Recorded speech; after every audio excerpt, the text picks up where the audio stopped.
Hello friends, it's Miss Lissa again. Last time I showed you how to use a viewfinder to find a view, and you looked at things mostly from far away. Now you're going to be looking at things close up, and the viewfinder is going to help you do that as well. Remember, the viewfinder is about having a frame and finding a view. Before you get started, look at these pictures of other art that other fourth graders made using a viewfinder for observation close-up drawing. First, I wanted you to see how they looked closely, how they tried to draw what they saw, and how they used the viewfinder to isolate, to just show part of the object that they were trying to draw. And yes, these do have paint in them because they happened in the classroom. If you have paint, awesome. If you don't, that's fine too. You can use a pencil, and that's what I'm going to show you next. Before you begin your viewfinder observation drawing, I want you to just kind of practice with your pencil. Now this is a drawing pencil, it's called 4B. You can also use a regular pencil, that's 2HB.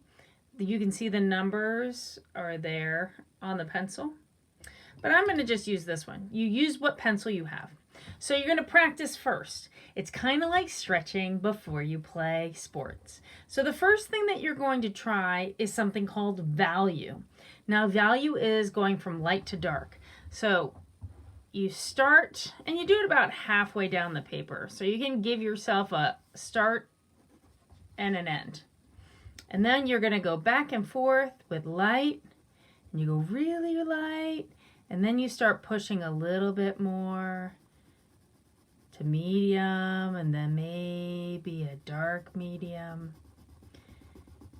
And then you want to go even darker as hard as you can. And so you can do that twice. So you start super light, and you're trying to make those lines actually touch to be one continuous thing. And probably, like, if you go far and you're like, oh, I didn't change that anything, go back and you can overlap. So if I go like this, I'm like, oh, that didn't change. And I just go dark at the end. You can see that's not much of a transition. So you can go even more and push even more until it looks nice and smooth.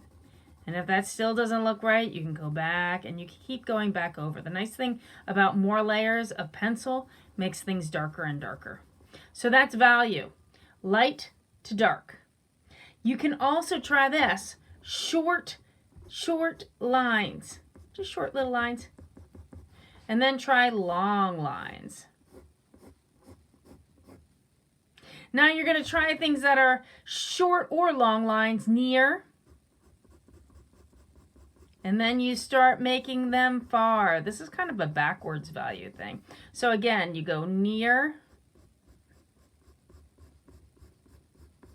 and far. And you can see my value doesn't actually look that different. So I'm going to fill some of these in.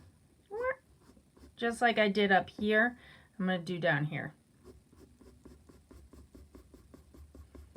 So I'm overlapping that. Have the same pressure, I'm just going near and far. And you can see it goes darker to lighter, lighter to darker. And you can also try something like this. It's called crosshatching. So if you go one way with one line,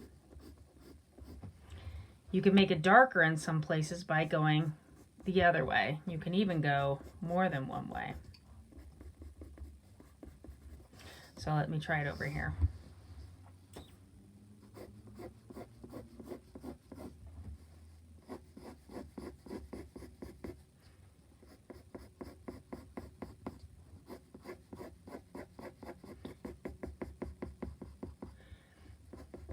Now you can even do this with scribbles. Some scribbles, more scribbles, and more scribbles. And that'll make it things darker and lighter. So you can go how hard you push on your pencil, how long or short your lines are, how close they are together, and how much overlap they have. So that's just practice. Now, after you've practiced, you can go for your viewfinder close-up drawing. Here's a reminder how to cut your viewfinder. You have a thick piece of paper. It should not be see-through. You're going to fold it in half, match the corners, come down to the middle, press it out, and we're going to cut the viewfinder out of this part. That's the folded part. Cut smaller than you think. So we just cut a little baby cut.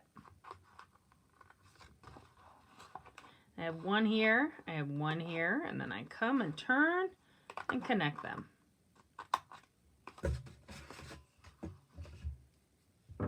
So when it opens up, here's my viewfinder. Once you have your viewfinder, you also want to find something to draw. Find something natural. That way you're not copying someone else's idea, but you're looking at details from nature. I'm going to put down a colored background so that you can see what I'm showing you, because what I'm showing you all are in the brown family. So first, I have these feathers that I got from a friend a while ago. I also have snakeskin, always a cool thing to draw.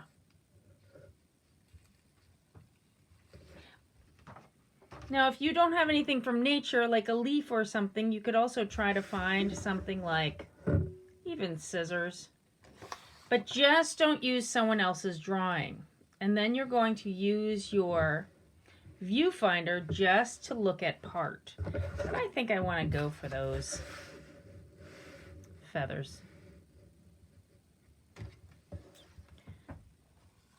Find what you want to draw, then use your viewfinder to see what the best part is.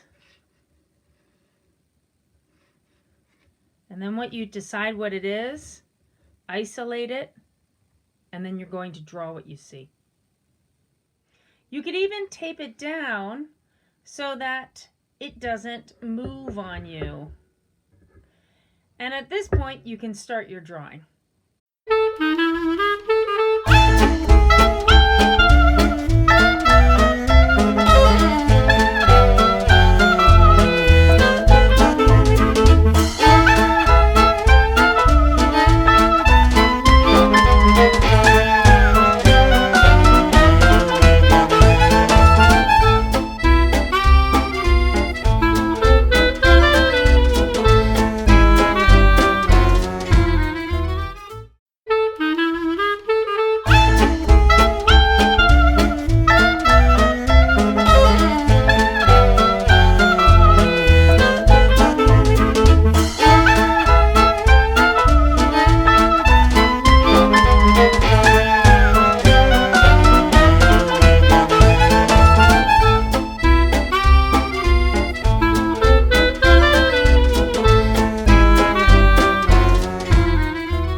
big shapes, you want to go down to little shapes, you want to do some of those short strokes, you can do some crosshatch strokes, you can do long strokes together, and that'll bring it all together.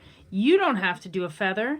You're going to choose something that you want to look at, something that you want to make a close-up drawing of. You're going to look at it closely, and you're going to do an observation, looking closely. When you're done, you're going to take a picture of both. Submit them together with your name. Okay, friends, thank you for doing your art. Thank you for keeping up with me. And I hope you enjoy this.